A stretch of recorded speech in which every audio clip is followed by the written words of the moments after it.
तो भाई संतों के वचन सुनो, उस पे अमल करना सीखो, तो जरूर मालिक की दया में रहमत होगी, उसकी खुशियों के हकदार आप बनते जाओगे। श्वासों की पूंजी दी मालिक ने, उसको भूल गया, उसकी तरफ ध्यान नहीं दिया, लगा रहा झूठ फरेब में, लगा रहा बुरे कर्मों में, तो कैसे खुशियां मिलेंगी, कैसे मालिक की दया में रहमत के काबिल बनेगा। पहले नाम ले, फिर नाम का जाप कर, बचनों पे अमल कर, फिर देख नजारा, देख कैसे खुशियां बरसती हैं। अरे जो चेहरा हमेशा ही 4:45 बजे रहते हैं, 4:45 बजे रहते हैं, वो हमेशा यानी 4:40 ही रहते हैं, मुंह लटका रहता है। 4:40 4:45 नहीं, उसमें तो फिर भी होंठ थोड़ा ऊपर चला जाता है। चेहरे पे जो सलवट पड़ी रहती है, जैसे खेस दरियों पे होती है, नाम जप के तो देख 10-10 हो जाएंगे, वो तमाम खुशियां हो जाएंगी, वो तमाम नजारे मिलने लग जाएंगे। मुस्कुराने का मतलब हमारा 10-10 का मतलब ये नहीं होता कि सारा टाइम ही करते रहो। 10-10 का मतलब होता है चेहरे पे खुशी हो, चेहरा नूर से भरा हो, और जब खुशी होती है तो नेचुरली हंसते हैं, और फिर उसमें वही 10-10 हो जाते हैं। 4:40 ना होने दिया करो, 9:15 भी काम चल जाता है। यानी अगर ज्यादा हंसते नहीं, ज्यादा मुंह लटकाते नहीं, तो भी काम चल जाएगा। मुंह क्यों लटकाते हो, क्यों टेंशन में पड़ जाते हो, चिंता किस बात की। आप कहते हैं ना जी गुरुजी आप तो संत हो, आपको कोई फिक्र नहीं फाका नहीं, हाँ हम तो घर गृहस्थ वाले हैं, हमें तो बड़ा फिक्र रहता है, तो इतने बच्चे हैं उनका पालना पोषना, एक बच्चा तो ठीक नहीं आता, इतनों का पालन पोषण करना कोई आसान काम थोड़ी ना होता है, घर गृहस्थ में 100-100 पापड़ बेलने पड़ते हैं। वाह वाकई आप कितना गलत कहते हो। आपको 2-4 बच्चों का फिक्र है, इधर दोनों जहान का फिक्र फकीरों को लगा रहता है कि उनकी इतनी औलाद होती है जितनी मालिक की संतान, वो सारी फकीर की औलाद होती है। सबका फिक्र होता है, कोई गंदगी कर रहा है, बुरे कर्म कर रहा है, उसका भी फिक्र लगा रहता है। क्या ये भी कभी सुधरेगा मालिक, क्या इसको भी कभी अकल आएगी। हमेशा उसी ध्यान में रहते हैं।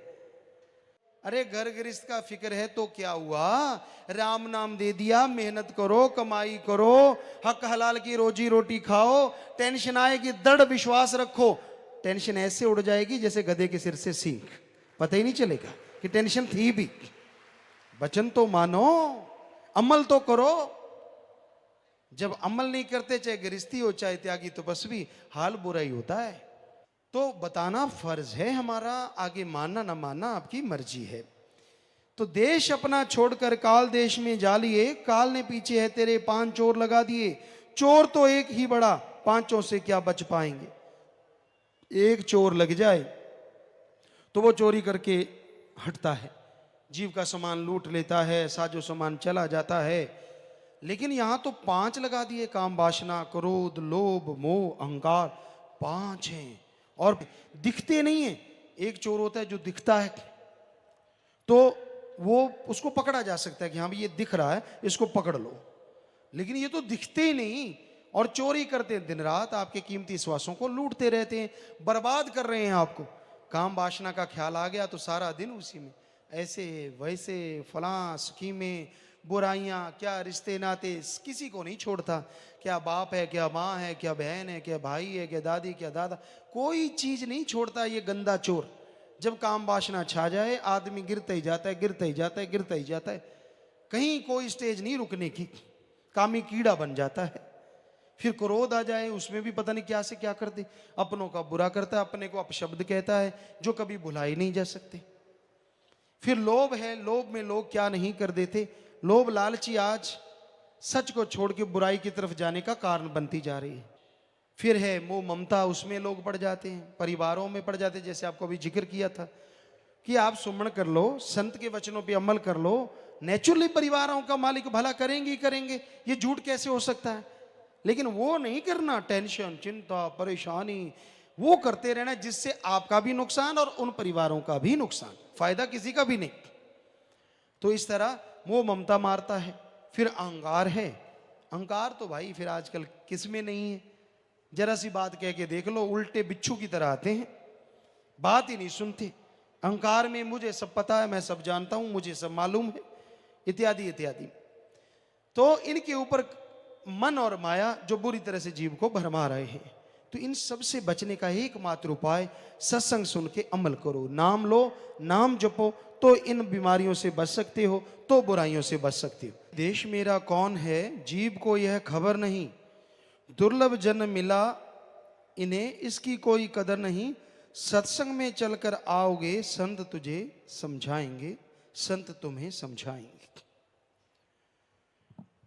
मनुष्य शरीर मिला, मनुष्य को इसकी कोई कदर नहीं। इसको जीव सोचता है मैं खत्म कर लूं, जो कितनी बड़ी महामूर्खता और कितना बड़ा महापाप है। ऐसा कभी सोच में भी नहीं आना चाहिए। मालिक से मांगना है, अच्छा मांगो, नेक मांगो, दृढ़ विश्वास। अरे जिंदगी लगानी है तो उस अल्लाह वाहिगुरु मालिक के लेके लगाओ, तो आपकी बहादुरी है कि आप वाकई कलयुग में रहते हुए मालिक से ओढ़ निभागे, ये तो है बहादुरी। लेकिन जीवन से उगता जाना, जीवन से थक जाना, ये गलत है। और ये भूल जाना कि मैं किस देश से बिछुड़ के आया हूं, कौन मेरा अपना है, कौन पराया है। यहां जो कुछ भी नजर आता है सब फनाकारी है, तबाहकारी है, कुछ भी साथ जाने वाला नहीं है। साथ जाने वाला है तो मालिक का नाम, साथ रहने वाला है तो मालिक का नाम। जो जीव वचन सुन के अमल करेगा वही मालिक की दया में रहमत को हासिल करता है। तो सत्संग में अगर चल के आओगे तो समझ पाओगे भाई, वरना जीव के समझ नहीं आता, जीव समझना ही नहीं चाहता। आज घोर कलयुग में ढोंग ढकोसला बढ़ता जा रहा है। आज संसार में लोग मतलब परस्त हो गए हैं। अपना उल्लू सीधा करने के लिए मन शातराना चालें चलते हैं। ऐसे नहीं, ऐसे करेंगे तो ये होगा, ऐसे कर लें तो ऐसे होगा। पर ये भूल जाते हैं कि वो सबका बाप है, मालिक है, राम है, वो सबको जानता है। तो तू अगर पात पे है तो वो डाल पे, अगर तू डाल पे है तो वो पात पे, हमेशा तेरे अंग संग है। वो सब जानता है तू कौन सी शातराना चाल चल रहा है। इसलिए बुरे कर्म करने के लिए शातराना सोच ना सोचो। सोचना है तो अच्छा सोचो, मांगना है तो मालिक को मांगो, मांगना है तो परमपिता परमात्मा को मांगो। छोटी छोटी मांग मांगने लग जाते हो, अगर मालिक से मालिक को मांगने लग जाओ, वो अगर आपको मिल जाए तो कैसा हो। तो भाई काल ने बुद्धि मारी है, जीव हुए लाचार जी, मालिक भेजे संतों को करते नाम प्रचार जी। बचनों पे विश्वास करो, आजाद तुम्हें करवाएंगे। काल ने बुद्धि विवेक खत्म कर दिया है जीव का, उसका सोच का दायरा नैरो माइंडेड, बिल्कुल तंग दायरा है। बस वहीं तक सीमित है, बाल बच्चों तक, काम वासना तक, क्रोध लोभ मोह अहंकार तक, उसी में घूमता रहता है। उसके अलावा बाकी सारी चीजें कोई असर नहीं करती। कोई वचन, कोई बातें, कोई अच्छी नेक का चर्चा करो, उनको भाती नहीं, बुराई बुराई चर्चा चलती रहती है। तो दृढ़ विश्वास करके आगे बढ़ो, ये घोर कलयुग है। वचनों पे विश्वास करो। यकीन नहीं करते तो खुशियां कहां से मिलेंगी। डॉक्टर पे भी यकीन करना पड़ता है तब जाके इलाज होता है, बस पे यकीन करना पड़ता है तब जाके यात्रा होती है। तो संतों के वचनों पे विश्वास क्यों नहीं? उन्होंने आपसे क्या लेना है? क्या बैर विरोध है? आप अपनी जिंदगी जी रहे हैं, जियो। पर अगर आप बुरे कर्म करते हैं, उनको तरस आता है कि ऐसे कर्म करोगे फिर ये बीमारियां, फिर ऐसी भयानक दशा, फिर आपका ये हाल होने वाला है। इसलिए वो आगाह करते हैं, मत करो मत करो बुराइयां। आपको लगता है वो आपके दुश्मन हैं? जी नहीं। अगर बच्चे को माँ बाप कहते कि सांप ना पकड़, वो माँ बाप क्या बच्चे के दुश्मन हो गए? अगर माँ बाप बच्चे को कहते हैं अंगारा लाल जरूर है पर हाथ को जला देगा, मत पकड़, तो क्या माँ बाप उसके दुश्मन हो गए? सवाल पैदा नहीं होता। तो उसी तरह संत पीर फकीर कभी किसी से बैर नहीं रखते। जो चीज लगता है फ्यूचर में, बच्चा तो मांगता है, डिमांड करता है, ये चीज दे मुझे, वो चीज दे, लगता है कि ये चीज इसके फ्यूचर के लिए बुरी है, वो उसे कभी नहीं देते। बाकी जीव की मर्जी, अगर धक्का करता है तो वो अपने कर्मों का खुद जिम्मेवार बन जाता है, फिर भोगता रहता है। तो संत तो सबका भला चाहते हैं, भला मांगते हैं, नशा छुड़वाते हैं, बुराइयां छुड़वाते हैं, और जो जीव सुन के अमल करते मालिक उन्हें खुशियां बख्शते हैं। इंदिरामती कबीर जी से नाम लिया, सुमन किया करती थी। सुमन करके जब 10वां द्वार खुला, अंत्यकरण में वो रूहानियत के नज़ारे नजर आने लगे, नूरानी स्वरूप के दर्शन हुए। तो देखा सतपुरुष की जगह कबीर जी के दर्शन हो रहे हैं नूरी स्वरूप के। तो जब वो उतरी, कबीर जी के जय जयकार करने लगी और साथ में एक सवाल भी खड़ा किया कि हे कबीर जी, जब आपको पता था कि आपके रूप में मालिक दर्शन देंगे तो आपने फिर बताया क्यों नहीं कि आप सतपुरुष के रूप से एक हो चुके हैं। कबीर जी कहने लगे, भाई अब तूने अभ्यास कर लिया है, सुमन कर लिया है, अंदर नूरी स्वरूप के दर्शन कर लिए, चाहे लाख तुझे कहें तो भी तू किसी की परवाह नहीं करेगी, क्योंकि तूने नूरी स्वरूप प्रकट हो गया है। तो अगर हम पहले कह देते तो तू शायद कभी सत्संग में ही ना आती। अहंकार में है जी संत, तो ये कहते हैं जी, ये तो अपने आप को भगवान फला फला फला पता नहीं क्या क्या बोलती, इसलिए हमने ये कभी तेरे को बोला नहीं।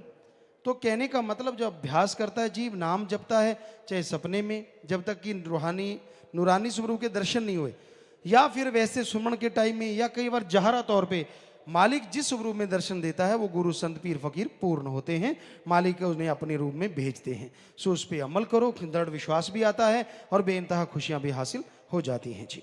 धन धन सतगुरु तेरा ही आशा। सभी साध संगत जी से निवेदन है कि मेरा चैनल जरूर सब्सक्राइब करें जी। धन धन सतगुरु तेरा ही आसरा।